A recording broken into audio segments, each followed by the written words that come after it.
VP9 time news ప్రజాహితం ప్రగతిశీలం 3 మన సంపత్ గారు మరియు శేషసేన రెడ్డి గారు ఇద్దరు కూడా PSC మెంబర్స్ ముగ్గురం కలిసి ప్రెస్ మాట్లాడుతున్నాం.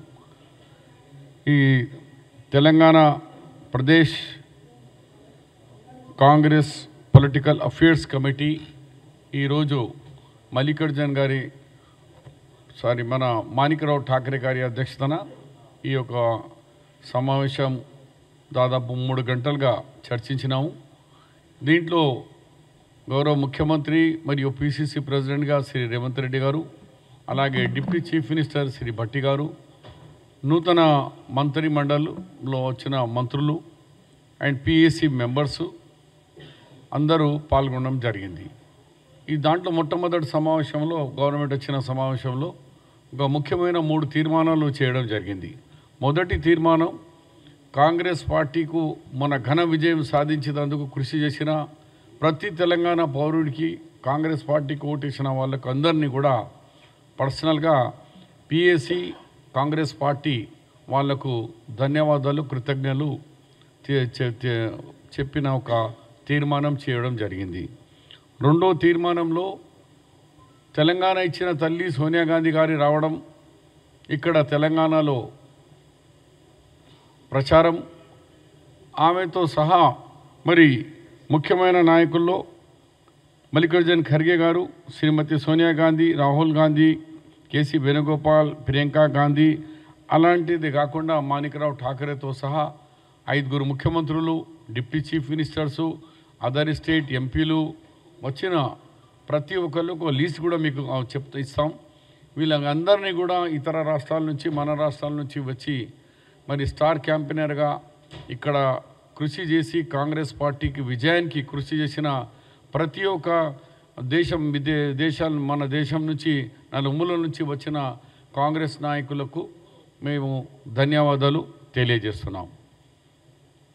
మూడవ తీర్మానంలో మన తెలంగాణ ఇచ్చిన తల్లి సోనియా గాంధీ గారు రావడం, ఆమె ఒక ఉపన్యాసంతో తెలంగాణ ఇచ్చినాను, ఇలాంటి తెలంగాణ కాదు, నేను మీ యొక్క తెలంగాణకు కోరుకున్న కోరిక మేరకు ఈ తెలంగాణ పని చేస్తలేదు, నేను నిజమైన తెలంగాణ, మీరు ఏ డ్రీమ్ చూసినారో దాన్ని అమలు చేయాలంటే కాంగ్రెస్కి ఒక అవకాశం ఇవ్వమని చెప్పినందుకు ప్రజలు ఆకర్షాయి.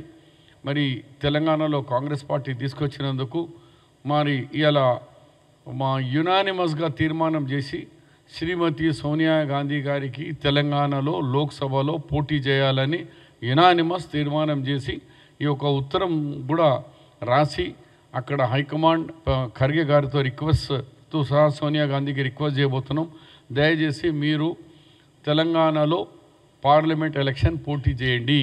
గతంలో కూడా శ్రీమతి ఇందిరాగాంధీ గారు మెదక్ పార్లమెంట్ నుంచి పోటీ చేసినారు. అదే చరిత్ర మళ్ళీ మీరు ఇక్కడికి వచ్చి తెలంగాణ, మీరు ఇచ్చిన తెలంగాణలో మీరు తెలంగాణ తల్లిగా ఇక్కడ పోటీ చేయాలని కాంగ్రెస్ పార్టీ మరి తెలంగాణ ప్రజలు కోరుకుంటున్నారు. దయచేసి మా విజ్ఞప్తిని మీరు స్వీకరించాలని, ఇక్కడికి రావాలని యునానిమస్గా PSC కమిటీ తీర్మానం చేయడం జరిగింది. దాని తర్వాత ఈ డిస్కషన్స్లో మరి ముఖ్యంగా మీకు తెలుసు 6 గ్యారంటీస్, 6 గ్యారంటీస్ విషయంలో డిస్కషన్ జరిగింది. 6 గ్యారంటీలో 2 గ్యారంటీలు 7th మేము గవర్నమెంట్లో వచ్చినాం. 7th డిసెంబర్లో 9th డిసెంబర్ వరకు 2 గ్యారంటీలు పూర్తి చేసినాం. ఇంకా 4 గ్యారంటీలు పూర్తి చేసేది ఉంది. దాని విషయంలో ఏ డేట్స్లో ఎప్పుడు చేయాలా అది గౌరవ ముఖ్యమంత్రి గారు వెరీ సూన్గా అసెంబ్లీ జరిగే సమయంలోనే దీన్ని ప్రస్తావన తీసుకొస్తారు. ఎప్పటి నుంచి ఇతర గ్యారంటీలు ఎలా అమలు చేస్తాము, ఇది ఎల్లుండి నుంచి అసెంబ్లీలు ఉన్నాయి, అక్కడ ఈ విషయంలో ప్రకటిస్తారు. దాంతో సహా నాగ్పూర్లో మీకు తెలుసు 28 డిసెంబర్లో Congress foundation day 138 Congress foundation డేకు నాగ్పూర్లో జరుగుతుంది. ఈ యొక్క సభకు 50,000 మంది సుమారు తెలంగాణ నుంచి ఆ సభకు పాల్గొనాలని ఒక నిర్ణయం చేసి దానికి ఒక కమిటీ వేసి ఇక్కడి నుంచి ముఖ్యంగా ఆదిలాబాద్ అండ్ దగ్గర ఉన్న నిజామాబాద్ ఆ జిల్లాల నుంచి కానీ మిగిలిన నాయకులు అందరూ కూడా 28 తారీఖు నాడు నాగ్పూర్లో జరిగే ఫౌండేషన్ సభలో పెద్ద ఎత్తున పాల్గొనబోతున్నారు. దాని విషయంలో కూడా డిస్కషన్ జరిగింది, ఒక కమిటీ కూడా వేయడం జరిగింది. ఇకపోతే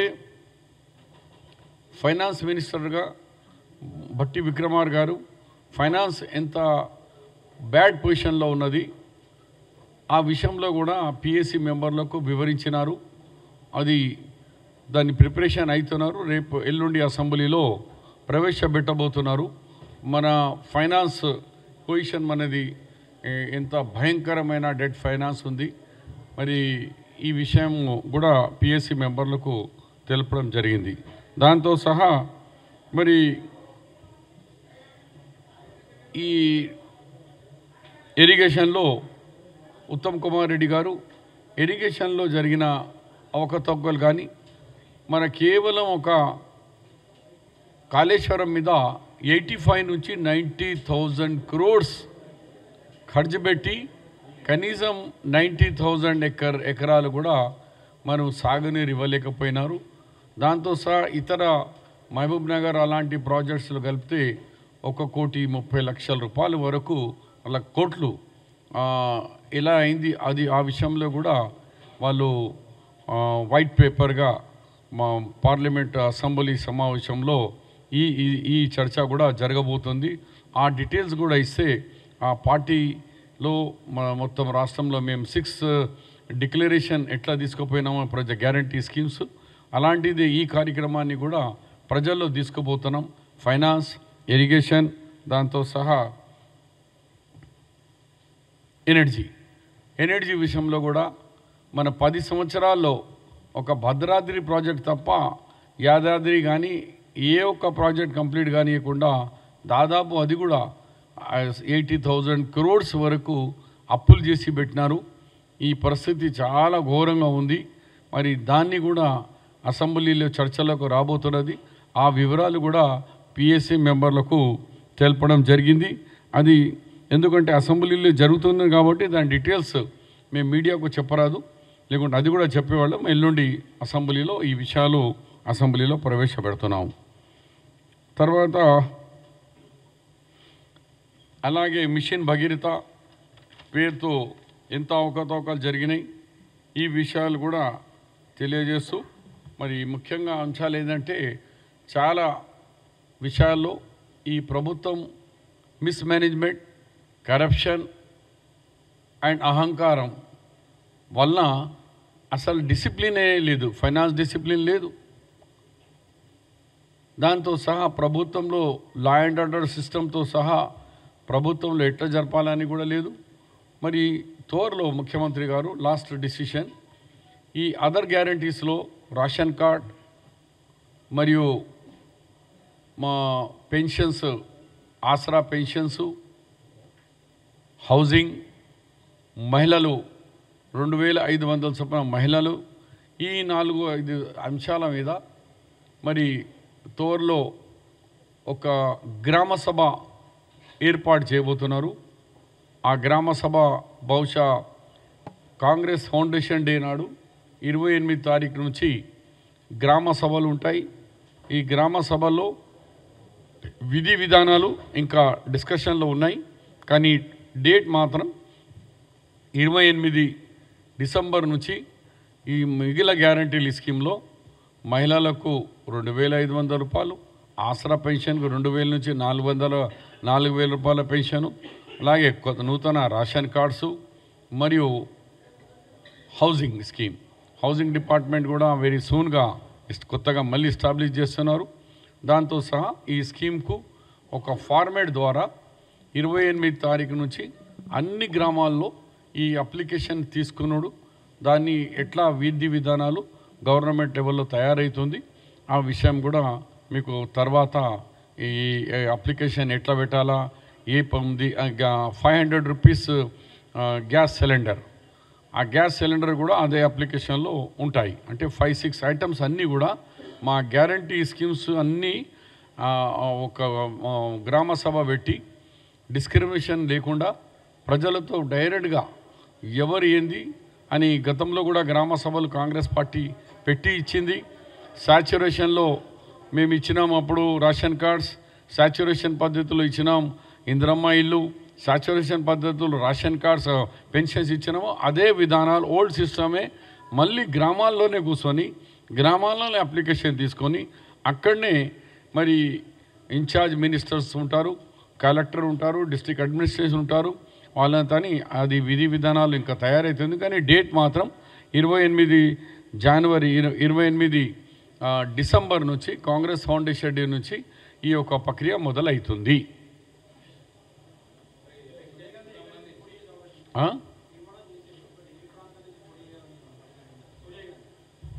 అదేం జరగలేదు, అది విధి విధానాల తర్వాత చేస్తాం. అలాగే ఈ పార్లమెంట్ ఎలక్షన్లో కూడా ఒక ఈ తొందరగానే ఎప్పుడైనా రాని పార్లమెంటు ఎలక్షన్ గురించి ఒక ఇన్ఛార్జ్ మినిస్టర్లకు కూడా ఇన్ఛార్జ్ ఇవ్వడం జరిగింది. ఆ లిస్ట్ కూడా మీకు హ్యాండ్ ఓవర్ చేస్తాను వాట్సాప్ ద్వారా. పిఆర్ఓ గారు మీకు సర్క్యులేట్ చేసేస్తారు. 17 పార్లమెంట్కు ఒక్కొక్క మంత్రి ఇన్ఛార్జ్ నుంచి ఇప్పటి నుంచే వాళ్ళు అక్కడ కార్యక్రమాలు మానిటరింగ్ కార్యక్రమాలు కూడా చేస్తారు. అండ్ ఈ డిస్కషన్ ఇక్కడ రాలేదు, పిఎస్సిలో ఇంకా డిస్కషన్ అది రాలేదు. నేను డిస్కషన్ ఓన్లీ పిఎస్సి కమిటీలో జరిగిన డిస్కషనే మీకు తెలియజేస్తున్నాను అఫీషియల్గా, అంతవరకే ఉన్నాయి. ముఖ్యమంత్రి గారికి 2 ఉన్నాయి, మన డిప్యూటీ సీఎం గారికి 2 ఉన్నాయి, అట్లా కొన్ని ఉన్నాయి. ఆ లిస్ట్ మీకు ఇస్తాము. 17 పార్లమెంట్కు 17 ఇన్ఛార్జ్లో సీఎం గారు 2 పార్లమెంట్ ఉంది, డిప్యూటీ సీఎం 2 ఉన్నారు, ఇంకా ఇద్దరు ఉన్నారు. మన జీవన్ రెడ్డి గారు సీనియర్, ఆయనకు కూడా ఒక ఉంది, ఒకసారి సుదర్శన్ రెడ్డి కూడా ఉన్నారు. అందరికీ మేము లిస్ట్ చెప్తాం.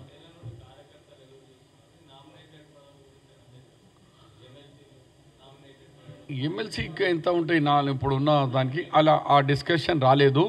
బట్ సీఎం గారు ఏమన్నారంటే నామినేటెడ్ పోస్టులు వెరీ సూన్గా ఆ ప్రక్రియ మొదలు పెడతామని కూడా చెప్పినారు కార్యకర్తలకు. ఎందుకంటే వాళ్ళు ఒక్కసారి టర్మ్ కంప్లీట్ అయినాక ఇంకోసారి టర్మ్ కూడా దొరకవచ్చు, బట్టిగానే వేస్ట్ పెట్టేది. అది కూడా ప్రక్రియ ముందుగా 6 గ్యారంటీ స్కీమ్స్ ప్రారంభించిన తర్వాతనే రాజకీయ నాయకులకు వాళ్ళ గురించి ఆలోచన, ఇప్పుడు ప్రజల గురించి ఆలోచిస్తున్నారు. గౌడ్ గారు సార్ క్లియర్గా చెప్పినారు, తెలుగు మీద పట్టలే కానీ చర్చ జరిగింది. ముఖ్యమంత్రి గారు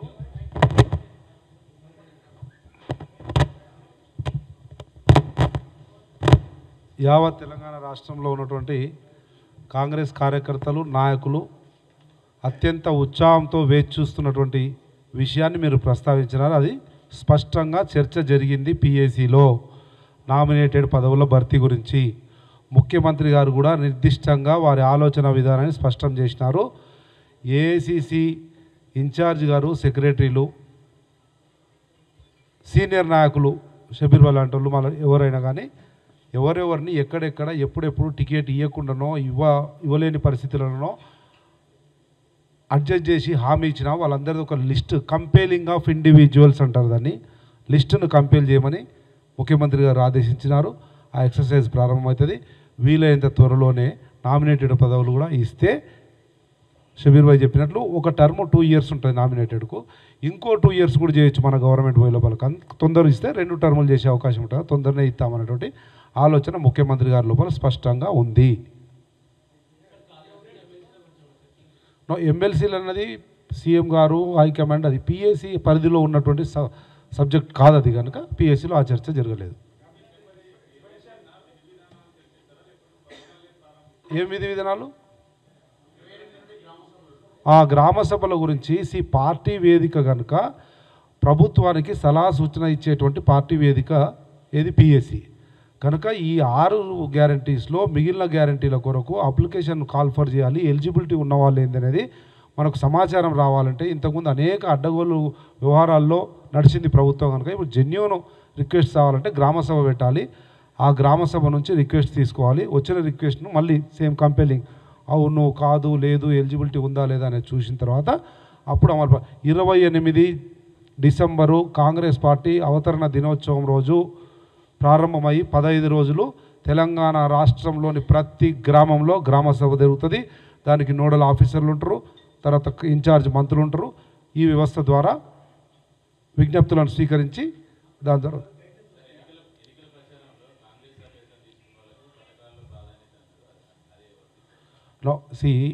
గైడ్లైన్స్ అనేది ప్రభుత్వం పరిధిలో ఉండేది. ప్రభుత్వము ఆ కన్సర్న్డ్ మంత్రులు ముఖ్యమంత్రి గారు కూర్చొని గైడ్లైన్స్ తయారు చేస్తారు.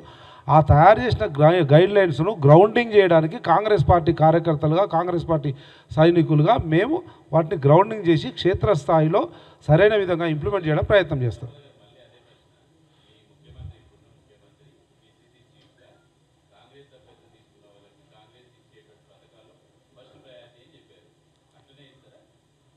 బరాబర్ ఉంటుంది, ఏం అనుమానం లేదు. కానీ ఆ గైడ్లైన్స్లో ఫిట్ అవుతాయా లేదా? గైడ్లైన్స్ ఎందుకు? గైడ్లైన్స్ అనేది గవర్నమెంట్ క్రియేట్ చేసి గైడ్. బట్ బరాబర్ పార్టీ మనిషిగా, పార్టీ ప్రెసిడెంట్గా ఆ రోజు అనుకున్నది మా కాంగ్రెస్ పార్టీ నాయకులకు అందరికీ న్యాయం చేయాలని అనుకుంటున్నారు. Nothing wrong.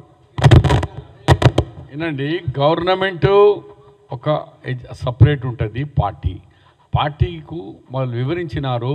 6 గ్యారంటీ స్కీమ్స్ విషయంలో పార్టీకి చెప్పినారు, నేను ఇది ప్రక్రియ మొదలు పెడుతున్నారు. కాబట్టి అది గవర్నమెంట్ లెవెల్లో చేసే రూల్స్ రెగ్యులేషన్ ఫ్రేమ్ ఎట్లా చేస్తారంటే దానికి చెప్పినారు ఏంటంటే నోడల్ ఆఫీసర్స్ ఉంటారు, దాంతో సహా ఇన్ఛార్జ్ మంత్రులు ఉంటారు. ఇక దానికంటే డీటెయిల్స్ కావాలంటే మళ్ళీ వాళ్ళే ఇంకా తయారు కాలేదో డీటెయిల్స్ అవుతుంది. కానీ ఒక ప్రారంభం చేసే డేట్ మాత్రం చెప్పినారు. కాంగ్రెస్ ఫౌండేషన్ డే 28 డిసెంబర్కి ఉంది కాబట్టి చేస్తారు. కాబట్టి గవర్నమెంట్లో మా కాంగ్రెస్ కార్యకర్తలు ఫిట్ అవుతారంటే ఎలిజిబుల్ ఉన్న అందరు ఫిట్ అవుతారు. కానీ వాళ్ళు రాసుకున్నారు బావకు, బామ్మడిదికు, తమ్ముళ్లకు, ఇంటి వాళ్ళకు, భార్యకు, అట్లా ఆ సిస్టమ్ ఇప్పుడు ఈ కాంగ్రెస్ పార్టీని నడివేది. జెన్యున్గా ఎవరు ఎలిజిబుల్ ఉన్నా వాళ్ళకి ఇస్తాం. అది కూడా గ్రామ సభలను ఇస్తాం. ఆ గ్రామ సభల్లో విధులు లీస్ట్ పెడతాం. దాంట్లో ఎవరైనా ఇగో వీడు ఉన్నోడికి వేసుకున్నాడు, ఇల్లు ఉన్నది, మళ్ళీ ఇల్లు రాపించినారని అక్కడనే వాళ్ళతోని కంప్లైంట్ తీసుకొని స్క్రూటినీ కూడా అక్కడనే చేసే ప్రయత్నాలు చేస్తున్నాం. ఇంకా ఎలిజిబిలిటీకి ఇవి అన్ని రూల్స్ తయారవుతాయి. ఇది డేట్స్ చెప్తున్నాం. ఇది పార్టీ డైరెక్షన్ ఇస్తుంది గవర్నమెంట్కు. ఒక డైరెక్షన్ పార్టీకి చెప్పింది, ఇది మనం అనుకొని ఓట్లు వచ్చినాయి కాబట్టి మీరు ఎలా అమలు చేస్తున్నారంటే వాళ్ళు మాకు చెప్పినారు. అది చూడాలి. ఇంకా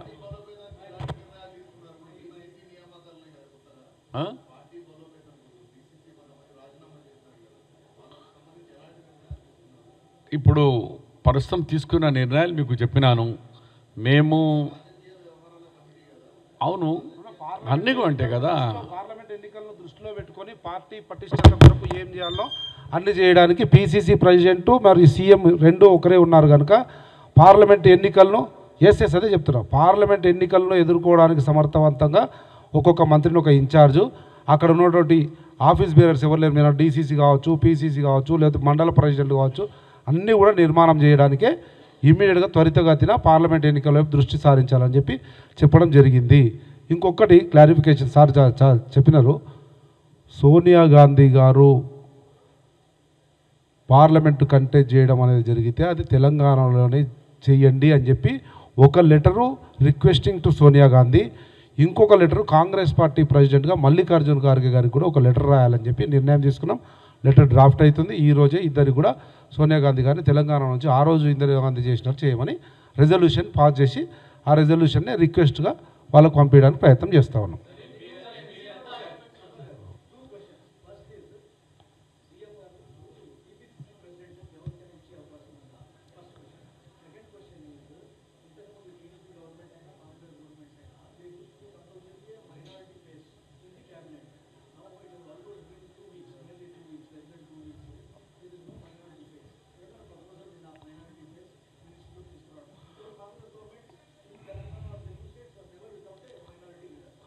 మీరు అడిగిన రెండు ప్రశ్నలు కూడా పిఎస్సి పరిధిలో కానీ సంపత్ కుమార్ పరిధిలో కానీ ఉన్నవి కాదవి అధిష్టానం పరిధిలో ఉన్నాయి. తప్పకుండా ఆ రెండు ప్రశ్నలకు సమాధానము అధిష్టాన వర్గం సరైన సమయంలో సరైన విధంగా తెలియజేస్తుంది.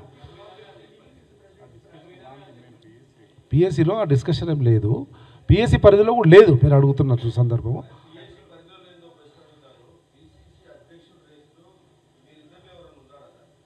అది కూడా పిఎస్సి పరిధిలో ఉన్నదో లేనప్పుడు ఏఐసిసి విల్ డిసైడ్ కదా. తెలంగాణ రాష్ట్రంలో ఉన్నటువంటి 40 లక్షల మంది మెంబర్షిప్ చేసిన కాంగ్రెస్ కార్యకర్తలందరూ కూడా ఆశిస్తారు. దాంట్లో 40,000 మందిని ఓడబోస్తారు, 4 మిగులుతారు, ఒక్కరిని సెలెక్ట్ చేస్తారు. ప్రజాస్వామ్యయుతంగా పరిస్థితులను బట్టి కాంగ్రెస్ అధిష్టానం సరైన సమయంలో సరైన నిర్ణయం తీసుకుంటుంది.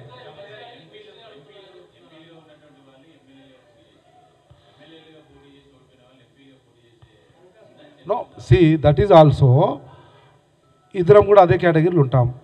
కానీ పరిధి మాత్రం పిఎస్సిలో ఉండదండి. సెంట్రల్ ఎలక్షన్ కమిటీ నిర్ణయం తీసుకుంటుంది ఎవరికి పార్లమెంట్ టికెట్ ఇవ్వాలి, ఎవరికి అసెంబ్లీ టికెట్ ఇవ్వాలి. అసెంబ్లీ టికెట్కు మాకు ఇచ్చిండ్రు, దురదృష్టం ఇట్లయింది. ఆ పార్లమెంట్కి ఇచ్చేటప్పుడు central election committee will decide.